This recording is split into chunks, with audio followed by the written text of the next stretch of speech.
I'm Phil from Mind a Business, and I'm proud to partner with Mindsight to flip the focus on mental health. The power to make positive cultural change is in the I, the we, and the us.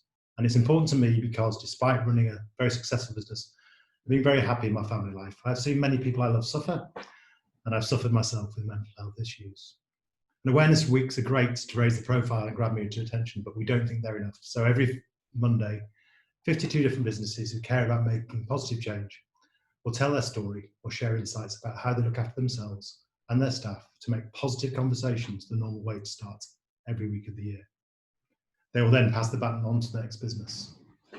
My story is that I created and ran a very successful company, and then after 17 years, I decided to move on and pass the baton to someone new and better than me. As somebody who's semi-retired, I had a wonderful 6 months walking, cycling, reading, gardening, pottering, and generally enjoying life. And then it dawned on me that I missed the people, the interactions, the meetings, and even, dare I say it, the emails. I had been needed, and I didn't feel as needed as before. In addition to that, I'd been through, in the previous few years, a divorce, lost contact briefly with my lovely daughter, moved house twice, remarried, gained a stepson, and changed my relationship with a number of great friends. So this successful, gregarious, fun-loving, outgoing, extrovert personality changed. I became more insular, more concerned about every word that was said to me and by me. And yes, even a lot grumpy, or a bit grumpy, I think. I went through a very tough period where I had to relook at what motivates me and to revisit my daily structure, and I'm still doing that. I still struggle some days to get back the motivation that I had when I had the comfort of structure in my life, the simplicity of eat, sleep, work. Structure is so important, and even the smallest things can disrupt your structure, never mind a complete life change. Most importantly, I lost the sense of connection with other people, and that was probably the worst of it.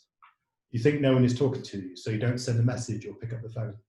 Then lo and behold, you send someone a message, and they reply straight away, and you can rebuild the connection. They don't know you've disconnected. They just think they haven't heard from you for a while. You have to start a conversation and see where it leads. So my 3 tips are, firstly, don't assume.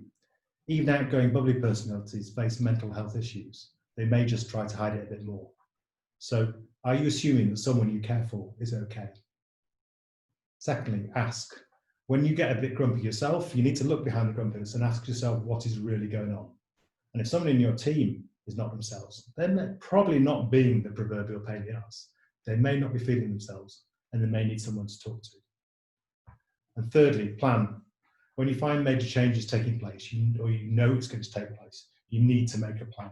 Your mental health plan is just as important as a business plan. And planning for unforeseen events is never easy, but taking the time out to re-examine your priorities, your direction, and your steps you want to take is so important. And I say some of that as someone who hasn't yet got all that right. I'm Phil Linus, and I pass the baton to flip the focus on mental health.